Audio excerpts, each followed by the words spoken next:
One time in college, I opted to go grocery shopping with my roommates. I didn't need anything, but wanted to hang with them rather be bored by myself at our house. I wasn't planning on getting anything, but saw a sale on beef sticks, so I picked some up to snack on later. After a while, I got tired of carrying them around, and since I didn't have a cart or basket, I just put them in my hoodie pocket to get them out of my hands. They took a long time shopping, and it wasn't until I got out to the car that I found and remembered about the beef sticks. Saving the embarrassment, I just kept them and didn't go back in to pay for them. This was over 10 years ago and it still bothers me. There was this small and cheap fast food place I would sometimes go to after school. Once when I got myself something to eat there I couldn't find my money in my pockets, and because of this, I guessed I already paid, because I always put the money to pay in the pockets, so I don't have to get my wallet out, and after I got my food I just went out and only noticed 2 hours later that I didn't pay when I suddenly found the money I put in my pockets to pay. After this I still went there sometimes, and they never confronted me about this, making me think that they didn't notice it as well. Me and my brother stopped at a bodega to get some snack for the park. The checkout dude would bag your things and put them on the counter. He was bagging things from another customer while we were paying, and I accidentally took one of the other customer's bag. I was pre-drunk, so me and my brother just kept walking to the park after we noticed almost 3 blocks later. My friends and I were getting high at one of their houses. The owner of the house was drinking pretty heavily as well, though we all had drunk to varying degrees. The owner walks into the room, trips, and puts his arm through a glass coffee table. There's blood going everywhere, as a minor artery had been severed. He told us not to call an ambulance, so I stemmed the bleeding as well as I could. Thank God for first aid training. Grabbed his keys, put him in the car, and drove him to the nearby hospital. I live in Australia, so free care. I helped him get in there and waited with him while he got patched up. I think he had something like 12 stitches, and then we left and went back to his house where we continued to smoke. It wasn't until later on in the night that we realized that I was driving half drunk and high to the hospital. My license had expired to boot, so it was pretty illegal. I didn't think, I just reacted to the situation.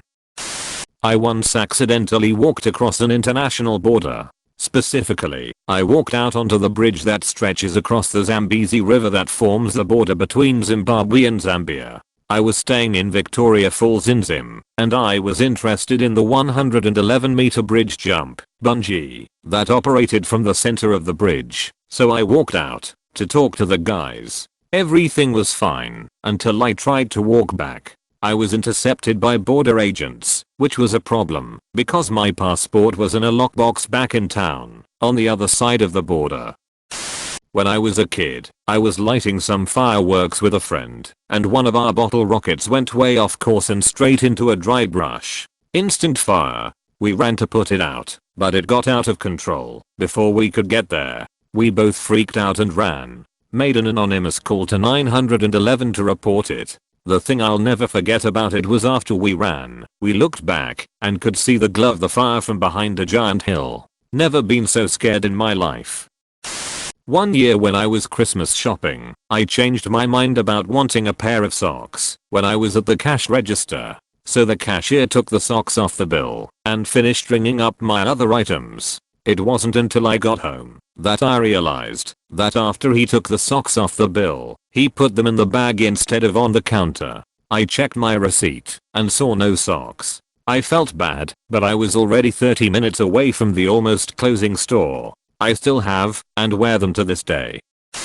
I accidentally stole a car once. I was at a BBQ that had run out of lighter fluid. I needed something from the store also, so the host told me to take his car and get some. Keys were in it, as my car was rather far away. Me and another party goer walked down the hill and got into what I assumed was his car and drove it to a corner store. The host wanted me to use his money to pay for the fluid, but after rifling through the car for some time, I never did find his wallet, so I just paid for the fluid myself and went back to the BBQ. When we got back I told the host, hey, I couldn't find your wallet. You might want to double check where it is. In a semi-panic I watched him walk over to a totally different car and pull his wallet out immediately. That's when I realized we had taken someone else's car entirely. Neither me or the other person that went with me knew what car the host drove, so as we were walking they thought I knew, and I thought they knew, and we just ended up at the same car that also happened to have its keys in it. We had parked it back in the same spot, left the keys where we had found them, so other than the glove box being torn up and looking for a wallet, I don't think the actual owner even noticed.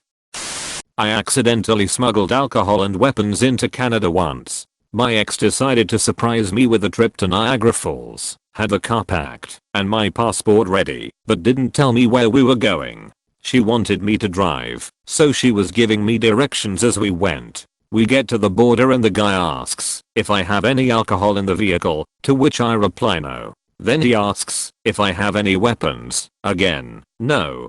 After we get through she tells me that my present is a bow and arrow in the trunk and there is a case of beer back there. Arson. Had a bonfire the day before school, included this plastic sliding door that had fallen apart and was trashed. Started melting one part and swung it around. Bonfire went well, went to bed, went to school. Did you know melted plastic can cause fires 12 hours on? Yeah, it got in the fir trees nearby when I swung the one bit around. They were completely burnt to a crisp, and, if not for the fire brigade, it would have spread and burnt down about 8 houses, mine own included, to shops and a government building. Was awesome coming back seeing what I caused. One year when I was Christmas shopping, I changed my mind about wanting a pair of socks when I was at the cash register. So the cashier took the socks off the bill and finished ringing up my other items. It wasn't until I got home that I realized that after he took the socks off the bill, he put them in the bag instead of on the counter. I checked my receipt and saw no socks. I felt bad, but I was already 30 minutes away from the almost closing store. I still have and wear them to this day. Thanks for watching. Subscribe for more daily 6 PM Reddit uploads.